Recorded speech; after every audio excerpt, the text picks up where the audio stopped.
Hello friends, आप सभी का स्वागत करते हैं हमारे चैनल रश्मि फन ब्लॉग पर। तो आप सब देख रहे हैं दर्द से मोहब्बत भाग 56।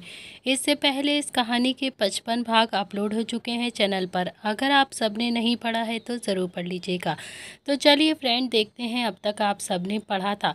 नील और रुद्र दोनों ही खाना खा रहे थे, उन्होंने भी इतना ध्यान नहीं दिया। तो वहीं किट्टू जो चूहे जितना खा रही थी, रुद्र ने भी उसकी प्लेट में थोड़े से चावल सर्व करते हुए कहा कि खा लो, मोटी नहीं हो जाओगी। किट्टू ने भी कुछ नहीं कहा, चुपचाप से खाना खाने लगती है।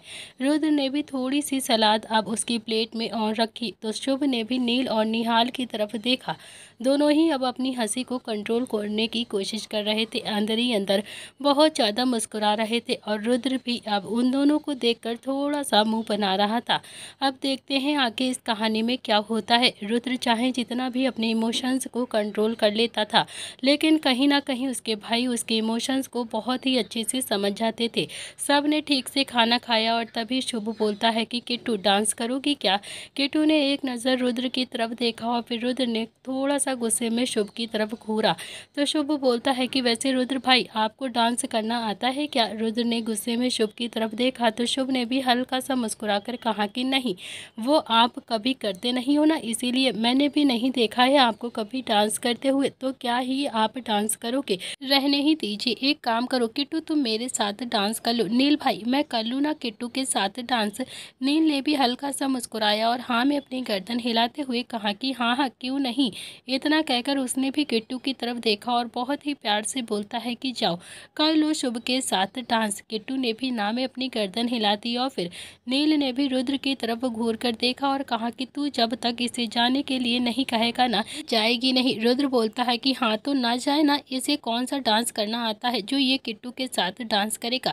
कोई ज़रूरत नहीं है इसे डांस करने की, समझे। चुपचाप से यहाँ पर ही बैठो, वैसे भी 10-15 मिनट के बाद हम सब चल ही रहे हैं यहाँ से। नील बोलता है कि तेरा ठीक है, किट्टू पहली बार तो हमारे साथ बाहर आई है यार, वो थोड़ा सा इंजॉय भी ना करे तो फिर क्या फ़ायदा है। रुद्र बोलता है कि ठीक है, तो मैं ही किट्टू के साथ डांस कर लेता हूँ। इतना कहकर वो भी अब अपनी चेयर से खड़ा हुआ और फिर उसने भी अपना एक हाथ किट्टू की तरफ बढ़ाया तो किट्टू ने भी ना में अपनी गर्दन हिला दी। तो रुद्र को इस वक्त बहुत ही ज़्यादा गुस्सा आ रहा था।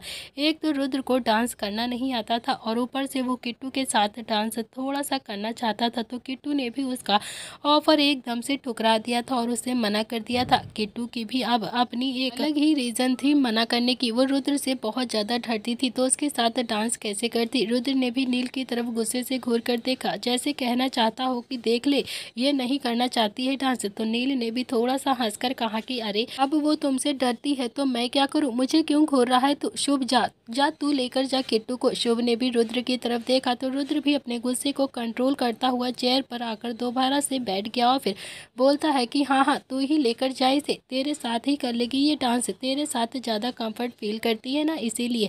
शुभ भी अब खड़ा हुआ और फिर उसने बहुत ही प्यार से किट्टू की तरफ अपना हाथ आगे बढ़ाया। हे ब्यूटीफुल, क्या तुम मेरे साथ डांस करोगी। किट्टू ने एक नज़र रुद्र की तरफ देखा, जैसे उससे परमिशन मांग रही हो। रुद्र ने भी जैसे तैसे अपने गुस्से को अंदर ही अंदर कंट्रोल करके हाँ में अपनी गर्दन हिला दी और फिर किट्टू के चेहरे पर एक मीठी सी मुस्कुराहट आ जाती है। उसने भी अपना एक हाथ शुभ की हाथ पर प्यार से रख दिया और फिर बस फिर क्या था, शुभ भी किट्टू को लेकर सीधा डांस फ्लोर पर आ गया था उसके साथ डांस करने के लिए। और फिर वो धीरे धीरे करके उसके साथ कपल डांस करने लगता है। किट्टू भी धीरे धीरे डांस कर रही थी क्योंकि उसके पैर में थोड़ी सी चोट लगी थी।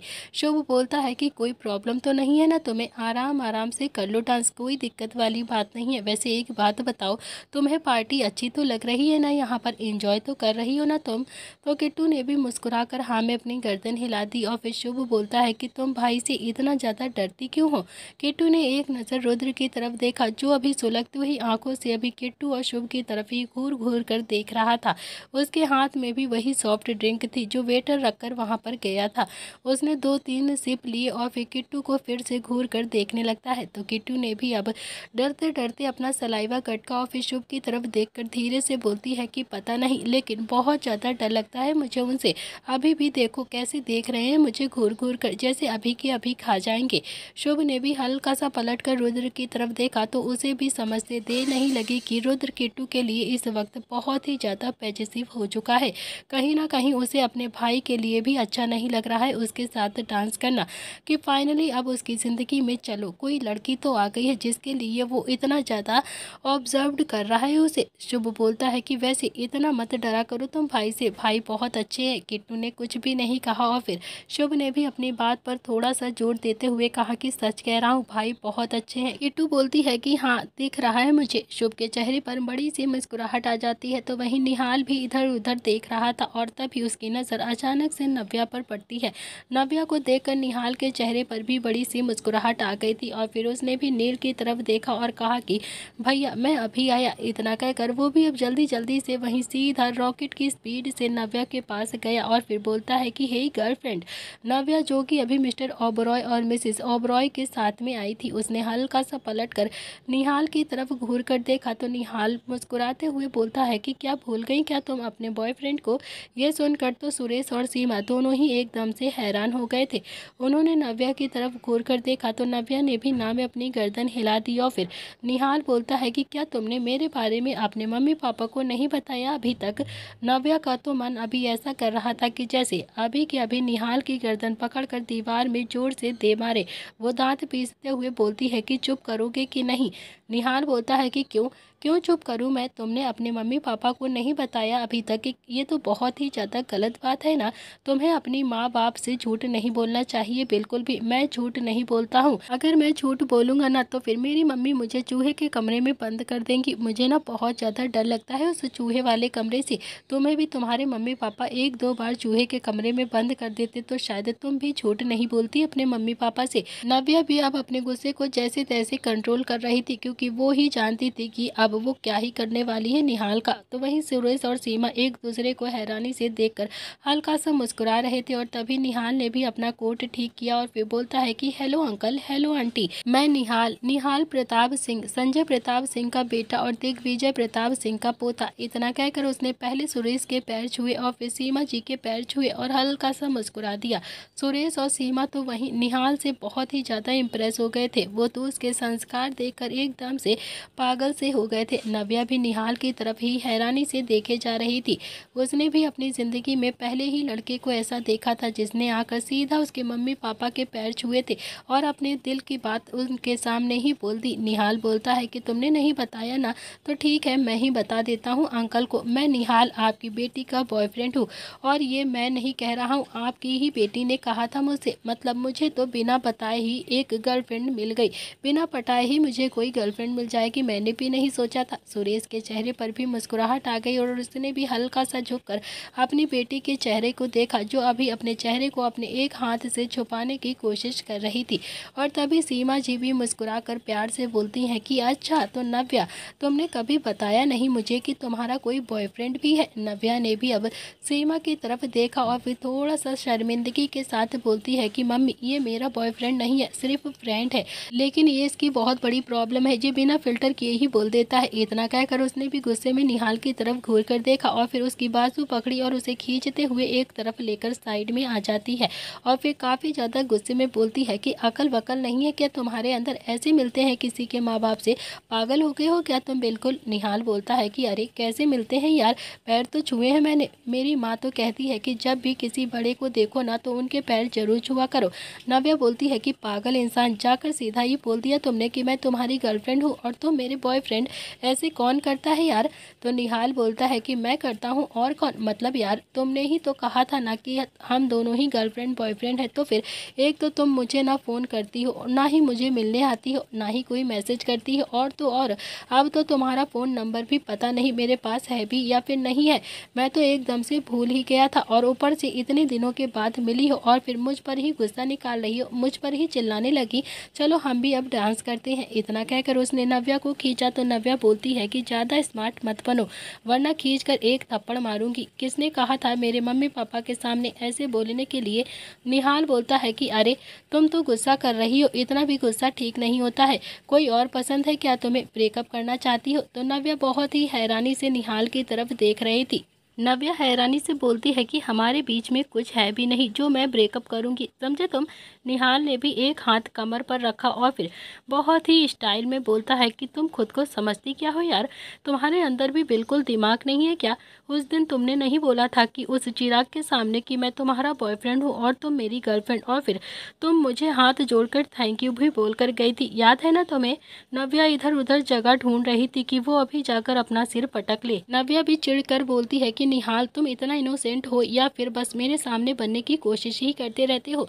निहाल ने भी अपना कोट ठीक करते हुए कहा कि अरे मैं तो ऐसे ही इनोसेंट हूँ, मैं तो हूँ ही ऐसा, बस ये सब कुछ छोड़ो, चलो ना डांस करते हैं। नव्या गुस्से में बोलती है कि नहीं, मुझे नहीं करना है तुम्हारे साथ डांस। निहाल बोलता है कि ठीक है, तो मैं अभी जाकर तुम्हारे मम्मी पापा को एक और सच बता कर आता हूँ। तुम तो जानती ही हो ना कि मुझे सच बोलने की आदत है, मैं कोई फिल्टर विल्टर नहीं करता हूँ। मतलब मुझे डर लगता है कि अगर मैंने झूठ बोला तो मम्मी मुझे चूहे के कमरे में जरूर बंद कर देंगी, इसीलिए मैं उन्हें बता कर आता हूँ कि उस रात तुम्हें चिराग छेड़ रहा था, तुमने चिराग से बचने के लिए झूठ बोल दिया था कि मैं तुम्हारा बॉयफ्रेंड हूँ और तुम मेरी गर्लफ्रेंड, और अब जब मैं अपने रिलेशन को आगे बढ़ाना चाहता हूँ तो तुम पीछे हट रही हो, मेरे साथ रिलेशन नहीं रखना चाहती हो। आखिर तुम्हारे पापा को पता होना चाहिए ना कि चिराग तुम्हारे पीछे पड़ा है, कल को कोई बात हो जाए तो तुम्हें वक्त बेवक्त वो घर से जाने भी नहीं देंगे। इतना कहकर निहाल भी अब सीधा सुरेश और सीमा की तरफ एक कदम आगे बढ़ता है कि तभी नव्या ने थोड़ा सा गुस्से में निहाल की बाजू पकड़ ली और फिर अपनी तरफ गुस्से से घुमाया और फिर चिड़चिड़ाते हुए बोलती है कि क्या चाहते हो तुम। निहाल बोलता है कि फिलहाल तो बस डांस कर लो मेरे साथ, और कुछ भी नहीं चाहिए। नव्या भी निहाल की तरफ ही घूर रही थी, फिर वो बोलती है कि तुम ना बहुत ज़्यादा बुरे हो। निहाल बोलता है कि बुरा होता ना तो शायद उस दिन तुम्हें चिराग से बचाता नहीं, चलो अब चुपचाप से डांस करते हैं। इतना कहकर उसने भी नव्या की बाजू पकड़ी और फिर उसे लेकर सीधा डांस फ्लोर पर आ जाता है। वो भी अब नव्या के साथ कपल डांस कर रहा था, उसके चेहरे पर भी बड़ी सी मुस्कुराहट थी। नव्या निहाल को गुस्से में घूर रही थी और निहाल जो हल्के से मुस्कुराकर बोलता है कि अरे अभी तो हमारी एक आधी डेट भी नहीं हुई और तुम अभी से ही इतना ज़्यादा नाराज़ हो गई मुझसे। ये नाराज़गी न बचा कर रखो, मैं और तुम डेट पर जाएंगे, तुम घंटा 2 घंटा वेट करोगी, मैं लेट आऊँगा, तभी तो तुम नाराज़ होगी ना, तब जाकर तुम्हारी नाराज़गी ठीक लगेगी। ऐसे ही होता है ना गर्लफ्रेंड बॉयफ्रेंड के रिलेशन की प्रक्रिया में, मतलब तुम रीज़न पर ही तो नाराज़ होगी, ऐसे बिना रीज़न पर थोड़ी ना। अरे हाँ, मेरा दोस्त बता रहा था लड़कियां तो बिना बात पे भी नाराज़ हो जाती हैं, लगता है कि तुम इस स्टेज पर हो जो बिना बात के नाराज़ हो रही हो मुझसे। नव्या तो काफ़ी ज़्यादा गुस्से में भी अभी भी निहाल की तरफ ही देखे जा रही थी और फिर उसे भी समझते देर नहीं लगी कि निहाल कि इसके पहले कोई गर्लफ्रेंड नहीं थी। पहले धीरे धीरे नव्या का गुस्सा अब थोड़ा थोड़ा सा शांत हो गया था। उसने पूछा कि तुम्हारी कोई गर्लफ्रेंड नहीं है क्या पहले से। निहाल बोलता है कि तुम हो ना मेरी गर्लफ्रेंड। नव्या के चेहरे पर हल्की सी मीठी सी मुस्कुराहट आ जाती है और वो बोलती है कि मैं नहीं, मुझसे पहले कोई और होगी ना। तो निहाल ने ना में अपनी गर्दन हिलाते हुए कहा कि मेरी किस्मत तुम्हारी जितनी अच्छी नहीं है ना, तुम्हारे पीछे तो चिराग पड़ा हुआ था लेकिन मेरे पीछे तो कोई भी नहीं पड़ा, कोई लड़की मेरे पीछे आज तक पड़ी ही नहीं। नव्या के चेहरे की मुस्कुराहट तो अब थोड़ी सी और बड़ी हो गई थी। वो बोलती है कि यकीन नहीं आता है कि आज के टाइम भी तुम्हारी कोई गर्लफ्रेंड नहीं, तुम आज भी सिंगल हो। निहाल बोलता है कि अच्छा तो तुम बताओ चिराग के अलावा कोई और है क्या जो तुम्हें ऐसे ही परेशान करता है, या फिर तुम किसी और से प्यार करती हो, या फिर तुम्हारा कोई और बॉयफ्रेंड है मेरे अलावा। नव्या ने भी ना में अपनी गर्दन हिलाते हुए कहा कि नहीं, कोई भी नहीं है, मेरा पूरा ध्यान बस मेरे बिजनेस में है और किसी चीज़ में नहीं। निहाल बोलता है कि बस जैसे तुम्हारा कोई नहीं है ऐसे ही मेरा भी कोई नहीं है, इसीलिए तो भगवान ने हम दोनों को ही मिला दिया है। नव्या भी धीरे से बोलती है कि मेरे और तुम्हारे बीच में कुछ भी नहीं है, ज़्यादा स्मार्ट मत बनो। निहाल बोलता है कि तुम्हें कैसे पता कि हम दोनों के बीच में कुछ नहीं है, मेरी तरफ से तो बहुत कुछ है मेरे और तुम्हारे बीच में। ये सुनते ही नव्या का दिल जोरों से धड़कने लगा था।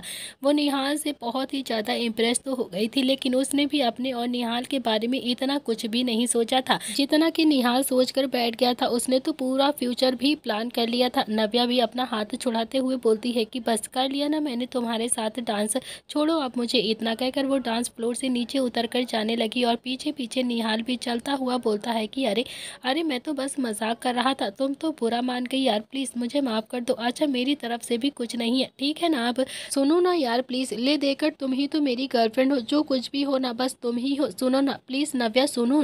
नव्या के चेहरे पर भी एक मुस्कुराहट तो थी, मगर फिर भी उसने पलट कर निहाल की तरफ एक बार भी नहीं देखा और ना ही उसकी कोई भी बात सुनी। तभी सुरेश ने नव्या को आवाज लगाते हुए कहा कि नव्या बेटा चलो अब चलते हैं। नव्या जैसे ही एक कदम अपने पापा की तरफ आगे बढ़ी, निहाल ने उसका हाथ पीछे से पकड़ लिया और फिर नव्या के चेहरे पर हल्की सी मुस्कुराहट आ जाती है, लेकिन अगले ही पल उसने अपने आप को एकदम स्ट्रिक्टली कंट्रोल किया और फिर थोड़ा सा गुस्से में निहाल की तरफ घूर कर देखा और निहाल का हाथ झटकते हुए कहा कि निहाल तुम दिन पे दिन बदतमीज होते जा रहे हो, समझे तुम।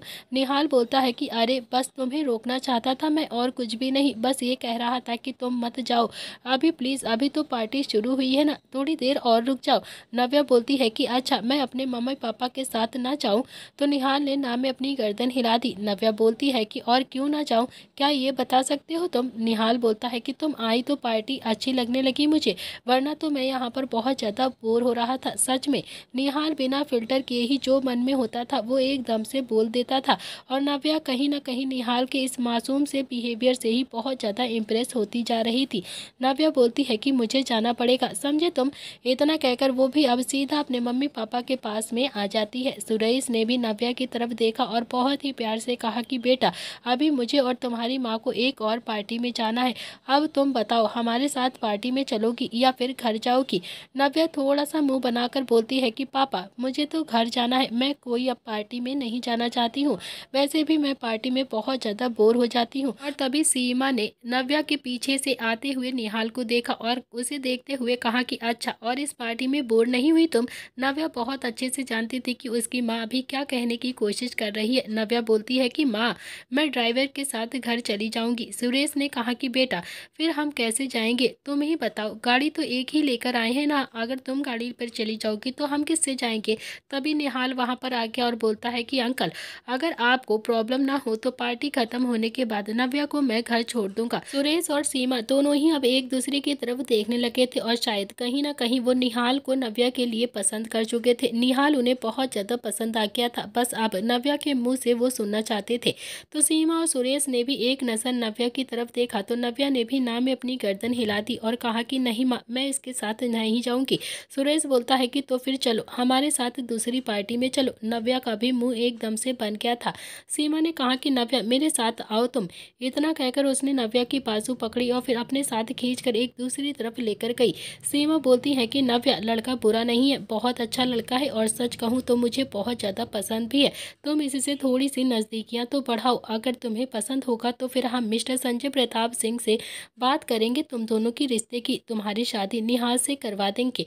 यह सुनकर तो अब नव्या की आंखें हैरानी से फैल गई थी। वो बोलती है कि माँ वो मजाक कर रहा है, वो मेरा मजाक बना रहा है, बस उसका कुछ भी नहीं है, आप कुछ भी सोच रही हो, हम दोनों के बीच में कुछ नहीं है। सीमा बोलती है कि एक बात कहूँ, उम्र हो गई है अब मेरी, लड़का देखकर बता देती हूँ कि कौन तुमसे प्यार करता है और कौन तुमसे प्यार नहीं करता है। मुझे तो निहाल में कोई भी कमी नहीं लग रही है। तुम्हें क्या लगता है कि तुम चिराग के बारे में घर में नहीं बताओगी तो हमें पता नहीं चलेगा कि वो तुम्हें परेशान करता है, आए दिन तुम्हारा रास्ता रोकता है। सीमा ने आके कहा कि देखो निहाल मुझे बहुत ज़्यादा अच्छा लगा, मुझे बहुत ज़्यादा पसंद है, बाकी मैं तुम्हारे ऊपर ही डिसीजन छोड़ती हूँ, तुम्हें जो सही लगे। चले जाएंगे, तुम निहाल के साथ घर पर आ जाना, बाकी जो तुम कहोगी ना वैसे ही करेंगे हम दोनों। नव्या आंखें फाड़कर बस अपनी माँ की तरफ हैरानी से देख रही थी। सीमा फिर सुरेश के पास आई और बोलती है कि निहाल हमारी नव्या को घर छोड़ देगा है ना निहाल। निहाल ने भी हाँ में अपनी गर्दन हिला दी और फिर सीमा ने भी जबरदस्ती सुरेश का हाथ पकड़कर पार्टी के मेन गेट की तरफ खींचा और फिर धीरे से उसके कान में बड़बड़ाते हुए कहा कि चलो ना अब, वरना ये लड़की जिंदगी भर शादी नहीं करेगी, ऐसे ही हमें परेशान करेगी। हम चाहते हैं कि निहाल के साथ ये थोड़ा सा टाइम स्पेंड करे। सुरेश को भी अब कुछ समझ में नहीं आया, उसने एक बार भी पलटकर नव्या और निहाल की तरफ नहीं देखा। निहाल के चेहरे पर बड़ी सी मुस्कुराहट थी, जबकि नव्या ने थोड़ा सा मुंह बनाया हुआ था, बिल्कुल किसी छोटे से बेबी की तरह जो एकदम से मुंह पिचका कर खड़ा रहता है, उसी तरह से अभी नव्या भी बहुत ही ज्यादा क्यूट लग रही थी। सुरेश ने भी अपनी बेटी को ऐसे देखा तो फिर उसके चेहरे पर भी बड़ी सी मुस्कुराहट आ गई थी और फिर वो भी सीमा के साथ बाहर आ गया। बाहर आते ही वो बोलता है कि हम कुछ जल्दबाजी तो नहीं कर रहे हैं ना सीमा, मतलब निहाल उसी नीलकंठ प्रताप सिंह का ही भाई है जिसने मंडप में आग लगाई थी, जिसने हमारी बेटी का मंडप जलाया था। सीमा ने भी सुरेश की बाजू पकड़ पकड़कर खींचते हुए कहा कि पहले चलो गाड़ी में बैठकर बातें करेंगे या फिर यहाँ पार्टी में ही सबको सुना सुना कर बातें करनी है। थोड़ी देर के बाद सुरेश भी गाड़ी चला रहा था और सीमा जो उसके पास में ही बैठी थी। सुरेश बोलता है कि अब बताओ क्या कहने चाहती हो तुम, तुम्हारे मन में क्या चल रहा है निहाल के बारे में। सीमा बोलती है कि मुझे निहाल सच में बहुत ही ज़्यादा अच्छा लगा, बहुत ही ज़्यादा अच्छा लड़का है वो। तुमने देखा ना कि बिना किसी हिचकिचाहट के साथ उसने अपने दिल की बात कितनी ही आसानी से कह दी, वो भी हम दोनों के सामने। सुरेश बोलता है कि जरूरी थोड़ी ना होता है कि नव्या के दिल में भी उसके लिए कुछ हो। मुझे नहीं लगता है नव्या उसके लिए कुछ भी फील करती है। सीमा बोलती है लेकिन निहाल के दिल में तो है ना उसके लिए प्यार। थोड़ी देर के लिए भूल जाओ कि नील और रुद्र ने मंडप जलाया था हमारी बेटी का, और ये सोचो कि क्या हमारी बेटी के लिए निहाल से अच्छा जीवन साथी कभी मिल सकता है। मुझे लगता है कि हम दोनों भी नहीं ढूंढ पाएंगे इतना अच्छा लड़का। संजय प्रताप सिंह के पास बेहिसाब दौलत है और हम भी तो जानते हैं ना कि वो परिवार कितना ज्यादा अच्छा है, कितना ज्यादा संस्कारी है। मेरी बेटी वहाँ पर कभी भी दुखी नहीं रहेगी। ऊपर से निहाल जैसा लड़का जो देखने में भी इतना ज्यादा स्मार्ट गुड लुकिंग है और फिर ब्लैक सूट में तो क्या इतना ही गजब का लग रहा था वो। सीमा ने आगे कहा कि देखो अगर एक बार नव्या से बात करके हम दोनों देखते हैं तो शायद बात बन जाए। अगर उसे सब कुछ सही लगेगा तो हम उसकी शादी निहाल से ही कर देंगे। समझ रहे हो ना आप मैं क्या कहना चाहती हूँ। सुरेश के चेहरे पर भी अब थोड़ी सी उदासी आ गई थी।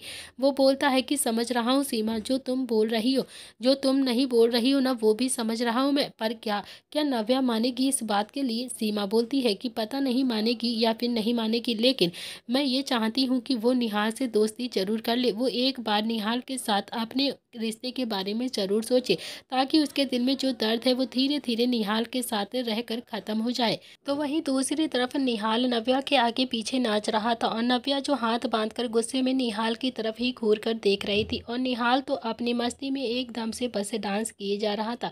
उसे तो होश भी नहीं था कि नव्या गुस्से में उसे घूर रही है। आखिरकार नव्या ने भी गुस्से में निहाल की तरफ देखा तो निहाल भी एकदम से रुक कर बोलता है कि तो यार फाइनली तुम्हारे मम्मी पापा को मैं पसंद आ ही गया। नव्या बोलती है कि ऐसा कुछ भी नहीं है, समझे तुम।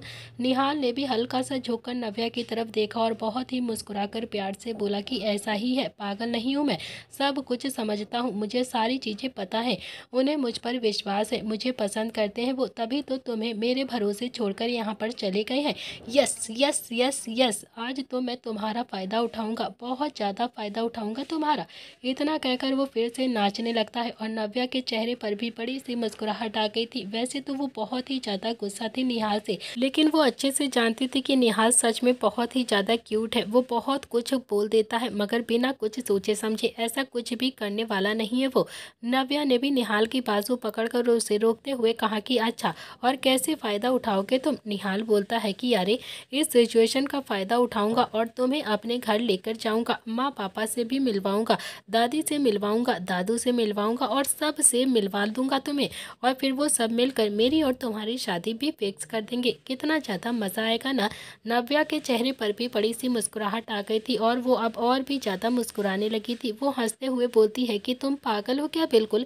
निहाल बोलता है कि अरे यार तुम समझ नहीं रही हो, मैं लड़कियों को नहीं पटा सकता हूँ ना। मेरे सारे दोस्त कहते हैं कि मैं कुछ ज़्यादा ही सच बोलता हूँ और कभी भी कोई लड़की को नहीं पटा सकता हूँ। बहुत ही मुश्किल से तो तुम आधी अधूरी पटी हो मुझसे, तो फिर सीधा अब शादी ही कर लेते हैं, मुझे अब दूसरी कोई लड़की नहीं पटानी है। क्या बोलती हो तुम। नव्या ने भी निहाल की बाजू पर हल्का सा मारकर हंसकर कहा कि बस करो, बहुत कुछ सोचते हो तुम, चलो कुछ खाते हैं, भूख लगी है। निहाल बोलता है कि नहीं नहीं, चलो तुम्हें अपने भाइयों से मिलवाता हूँ अभी। नव्या ने नाम में अपनी गर्दन हिलाते हुए कहा कि देखो मुझे अभी तुम्हारे भाइयों से बिल्कुल भी नहीं मिलना है, प्लीज़ अभी रहने देते हैं। तो निहाल नव्या को एकदम से खींच रहा था और नव्या जो निहाल को खींच रही थी अपनी तरफ, और आखिरकार निहाल ने नव्या की बात मान ली और फिर बोलता है कि अच्छा अच्छा ठीक है, जैसा तुम बोलोगी वैसा ही करूँगा, लेकिन अगली बार मैं तुम्हें अपने भाइयों से ज़रूर मिलवाऊंगा, तब तो मिलोगी ना तुम मेरे भाइयों से। नव्या ने भी हाँ में अपनी गर्दन हिला दी और मुस्कुरा कर कहा कि हाँ ज़रूर मिलूंगी। फिर वो बोलती है कि अच्छा ये बात बताओ कि तुम्हारे उन दोनों भाइयों में से नीलकंठ प्रताप सिंह कौन है। निहाल ने भी तब नील की तरफ इशारा करते हुए कहा कि वो है नील भैया, मेरा सबसे बड़ा भाई और मेरा सबसे प्यारा भाई भी, और सबसे अच्छा भाई है मेरा, और वो है रुद्र प्रताप सिंह। वो नील भैया से भी ज़्यादा प्यारा है मेरा, बहुत ही अच्छा प्यारा भाई है। वो देखो ना, वो शुभ, वो मेरा सबसे प्यारा और मेरा जुड़वा भाई है, वो किट्टू है। किट्टू मतलब किसी को बताना मत, एक सीक्रेट है, सीक्रेट। रुद्र भैया किट्टू भाभी से शादी करने वाले हैं बहुत ही जल्द, और तुम्हें पता है किट्टू भाभी कोई भी नहीं पता है, उनकी शादी होने वाली है रुद्र भैया से। इतना कहकर निहाल फिर से हंसने लगा और नव्या के चेहरे पर फिर से बड़ी सी मुस्कुराहट आ जाती है। उसने पहली बार किसी ऐसे लड़के को देखा था जो अपनी फैमिली का इंट्रोडक्शन ऐसे करवा रहा था कि वो सारी सच वहाँ की भी बता रहा था। तो वहीं दूसरी तरफ नील और रुद्र दोनों ही अभी ड्रिंक पी चुके थे। रुद्र थोड़ा सा गुस्से में पी रहा था और नील, जो कि रुद्र को देखता हुआ धीरे धीरे से सिप ले रहा था।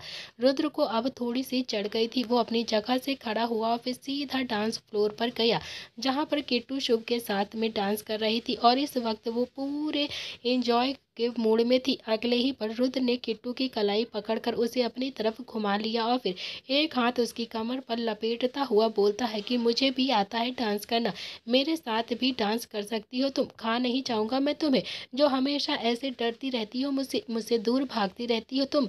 यह सुनकर तो किट्टू की रूह एकदम अंदर तक कांप गई थी, क्योंकि वो रुद्र की आंखों में इस वक्त बहुत ही ज़्यादा गुस्सा देख रही थी। शुभ थोड़ा सा हैरान हो गया था अपने भाई को देखकर। उसने भी एक नज़र नील की तरफ देखा तो नील ने भी उसे वापस आने का इशारा किया, तो शुभ भी जाकर अब जल्दी से नील के पास आकर बैठ गया और फिर उसने भी वो ड्रिंक उठा ली जो कि अभी वेटर लेकर आया था। उसने भी 2-3 घूंट पिए और फिर अब वो रुद्र और किट्टू के डांस करता हुआ देख रहा था। किट्टू थोड़ा सा घबरा गई थी, उसे इस वक्त रुद्र से बहुत ज़्यादा डर लग रहा था, और फिर रुद्र जो किट्टू के साथ बहुत ही प्यार से डांस कर रहा था, लेकिन किट्टू को तो जैसे ज़बरदस्ती ही लग रहा था कि वो उसके साथ ज़बरदस्ती डांस कर रहा है। नील ने भी शुभ को देखकर कहा कि पहली बार देख रहा है ना अपने भाई को ऐसे डांस करता हुआ। शुभ बोलता है कि हाँ यार भैया, ये तो आप बिल्कुल सच कह रहे हो, मुझे पता ही नहीं था कि रुद्र भाई इतना अच्छा डांस भी करते हैं। बस किट्टू थोड़ा सा अनकंफर्टेबल फील कर रही है, इसीलिए थोड़ा सा बुरा लग रहा है मुझे। नील बोलता है कि कोई बात नहीं यार, रुद्र संभाल लेगा, तू ना इतनी ज़्यादा टेंशन मत ले किट्टू की। तो वहीं रुद्र बस किट्टू से अपने दिल की बात कहना चाहता था, लेकिन कहीं ना कहीं उसका एटीट्यूड उसे बार बार रोक रहा था। थोड़ी देर के बाद म्यूजिक एकदम से बंद हो गया और फिर रुद्र और किट्टू दोनों ही एकदम से रुक जाते हैं। किट्टू को अब थोड़ा सा डर लग रहा था, क्योंकि रुद्र की आंखें एकदम नशे की वजह से और ज़्यादा लाल हो गई थी। उसने किट्टू पर अपनी पकड़ और भी ज़्यादा कसी हुई थी। किट्टू के शरीर में रुद्र को देखकर एकदम से कपन हो गई थी और फिर आंखें भी एकदम से झलक आई थी। उसे इस वक्त बहुत ही ज़्यादा डर लग रहा था। तो वहीं रुद्र ने भी अपने एक हाथ से किट्टू के गाल पर आए हुए आंसुओं को अपने अंगूठे से साफ कर बहुत ही प्यार से कहा कि एक खरगोश, तुम मुझसे इतना ज़्यादा क्यों डरती हो, मैं तुम्हें खा थोड़ी ना चाहूँगा। किट्टू ने कुछ भी नहीं कहा और फिर रुद्र ने भी अपना एक गाल किट्टू के गाल पर प्यार से लगाया और फिर अपनी आंखें बंद कर ली। अगले ही पल किट्टू ने महसूस किया जैसे रुद्र बेहोश हो चुका है। उसने जोर से आवाज़ लगाई, नील भैया। उसने जैसे ही आवाज़ लगाई थी तभी दोनों ही भाई जल्दी से वहाँ पर आ गए थे। वैसे भी दोनों ही भाई रुद्र की तरफ ही देख रहे थे और उन्हें भी समझते देर नहीं लगी कि रुद्र अब बेहोश होने वाला है। वैसे भी रुद्र ज़्यादा ड्रिंक नहीं करता था और जब जब वो ड्रिंक करता था उसे बिल्कुल भी होश नहीं रहता था। शुभ और नील ने भी रुद्र को संभाल लिया और फिर उसे डांस फ्लोर से नीचे लेकर टेबल के पास आ गए और उसे टेबल पर ही बैठा दिया। रुद्र ने भी अपना सिर टेबल पर रख लिया क्योंकि उसे होश नहीं था। तो वहीं किट्टू ये सब कुछ देखकर थोड़ा सा घबरा गई थी और तभी नील ने भी अपने सिर में दर्द हल्का हल्का सा महसूस किया और फिर उसने भी शुभ की तरफ देखा और कहा कि मुझे वॉशरूम जाना है, मेरा सिर बहुत ज़्यादा भारी हो रहा है। शुभ ने हैरानी से नील की तरफ देखा और फिर रुद्र की तरफ देखा और फिर थोड़ा सा चिल्लाते हुए बोला कि निहाल, निहाल तू कहाँ पर है। तो नील ने भी शुभ के बाजू पर हल्का सा हाथ मारकर कहा कि बस मैं 2 मिनट में आ जाऊँगा, समझा, तू इतना ज़्यादा घबराने की ज़रूरत नहीं है तुझे। इतना कहकर नील वहाँ से चला गया, लेकिन उसके सिर में बहुत तेज दर्द हो रहा था। शायद ड्रिंक का असर उसके शरीर में हो चुका था। तो वहीं किट्टू तो ये सब कुछ देखकर मन ही मन बहुत ज़्यादा घबरा रही थी। निहाल नव्या के साथ बार काउंटर पर बैठा हुआ था और उसने भी कुछ पी लिया था। एक्चुअली निहाल को वो वेटर बहुत देर से नोटिस कर रहा था और उसने तो ये सब कुछ देख भी लिया था कि बाकी के 3 भाइयों ने भी वो ड्रिंक पी ली है, लेकिन निहाल ने अभी तक वो ड्रिंक नहीं पी थी और फिर इसीलिए वो किसी बहाने से निहाल के आगे पीछे बार बार ड्रिंक लेकर घूम रहा था। उसे ड्रिंक पिलाना चाहता था वो, और फिर फाइनली उसने निहाल को भी वो ड्रिंक पिला दी थी। लेकिन निहाल को अभी भी नशा नहीं हुआ था। इतने में ही उसके कानों में शुभ की आवाज़ आती है, निहाल। तो निहाल ने भी नव्या की तरफ देखा और कहा कि मेरा भाई मुझे बुला रहा है ना। नव्या ने हाँ में अपनी गर्दन हिला दी और फिर निहाल ने भी नशे की हालत में ही नव्या की कलाई पकड़ी और फिर उसे खींचता हुआ अपने भाइयों के पास लेकर आ जाता है। नव्या ने एक नज़र रुद्र की तरफ देखा जो कि अभी पूरी तरह से बेहोश हो चुका था, और फिर शुभ की तरफ देखा, लेकिन वहाँ उसे नील कहीं भी दिखाई नहीं देता है। निहाल भी आकर चेयर पर बैठ गया था, लेकिन उसने भी नव्या की कलाई नहीं छोड़ी थी। तो वहीं शुभ ने नव्या को देखा और बोला कि तुम नव्या हो ना। नव्या ने हाँ में अपनी गर्दन हिला दी और फिर शुभ ने भी नशे की हालत में ही मीठी सी मुस्कुराहट के साथ कहा कि बहुत ज़्यादा खूबसूरत हो। यह सुनकर तो नव्या की आंखें हैरानी से फैल गईं। तो वहीं दूसरी तरफ नील, जो कि वॉशरूम को ढूंढता हुआ एक कमरे में गया, उसने वॉशरूम यूज़ किया और फिर वॉशरूम से बाहर आकर सोफे पर ही बैठ गया। उससे नशा एकदम से थोड़ा सा ज़्यादा हो गया था, इसीलिए वो सोफे से उठकर बेड पर जाकर लेटा और तभी कमरे का दरवाज़ा खुलता है। वहाँ कोई और नहीं, सोनम खड़ी हुई थी। सोनम दरवाजे पर खड़ी हुई नील की तरफ ही देख रही थी। उसके चेहरे पर एक मीठी सी जीत की मुस्कुराहट थी। वो हल्के से मुस्कुराती है और वो हाई हील्स पहनकर टिक टॉक करती हुई सीधा कमरे के अंदर आ जाती है। सोनम ने भी हाथ बांधकर नील की तरफ देखा और फिर नील ना तो पूरी तरीके से बेहोश था और ना ही पूरी तरीके से होश में था। उसने भी हल्की सी आंखें खोली और फिर सोनम को अपनी आंखों के सामने देखा तो वो इस वक्त बहुत ही ज़्यादा हैरान हो गया था।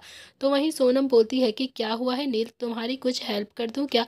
नील ने भी अपनी मासूमियत के चलते कहा कि प्लीज़ एक बार रुद्र को बुला दूं कि क्या। सोनम ने नील की बात सुनी तो उसे एकदम से हंसी आ गई और फिर वहीं नील हैरानी से आधी खुली आंखों से सोनम की तरफ ही देखे जा रहा था।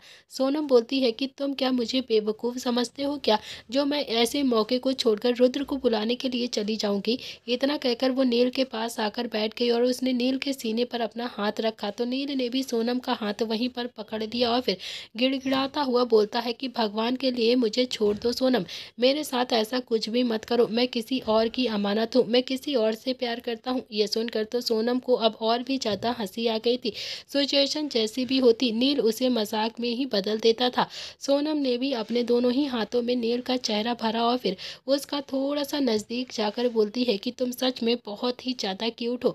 बस सुना था पापा के मुँह से कि रुद्र तो बहुत ज़्यादा गुस्सा करता है, लेकिन नील सच में बहुत ही ज़्यादा समझदार और बहुत ही ज़्यादा अच्छा है। तुम्हें पता है, मैंने जब अपने पापा से कहा था कि मुझे रुद्र से शादी करनी है तो उन्होंने मुझे कहा था कि रुद्र से अच्छा मैं तुमसे शादी कर लूँ, और वाकई मुझे आज ऐसा लग रहा है कि काश मैं तुमसे ही शादी करने के लिए पापा से कहती। पर कोई बात नहीं, अभी भी कुछ बिगड़ा नहीं, मैं अभी भी तुम्हारे करीब हूँ और सुबह अपनी और तुम्हारी कुछ फ़ोटोज़ को वायरल कर दूँगी और फिर तुम्हें मुझसे ही शादी करनी पड़ेगी। रुद्र से तो मैं इसीलिए शादी कर रही थी क्योंकि वो मेरी जिद थी, लेकिन अब लगता है कि अपनी जिद मुझे बदलनी पड़ेगी। इतना कहकर वो नील के करीब आने लगती है तो नील ने भी अब उसकी बाजू पकड़कर जोर से झटकते हुए गुस्से से कहा कि सोनम, मैंने कहा ना कि मुझसे दूर रहो, तो मैं किसी और के साथ कमिटमेंट कर चुका हूँ, समझी तुम। मैं किसी और से प्यार करता हूँ, प्लीज़ प्लीज़ मुझे छोड़ दो, प्लीज़ मुझे जाने दो यहाँ से। तुम्हारे घर में बाप भाई नहीं है क्या, जो तुम मुझ पर ऐसी गंदी नजरें डाल रही हो। तो दोस्तों, इसी के साथ इस कहानी का आज का एपिसोड यहाँ पर समाप्त होता है। क्या होने वाला है आगे के एपिसोड में, क्या सोनम की ये चाल पड़ जाएगी उसी पे ही भारी।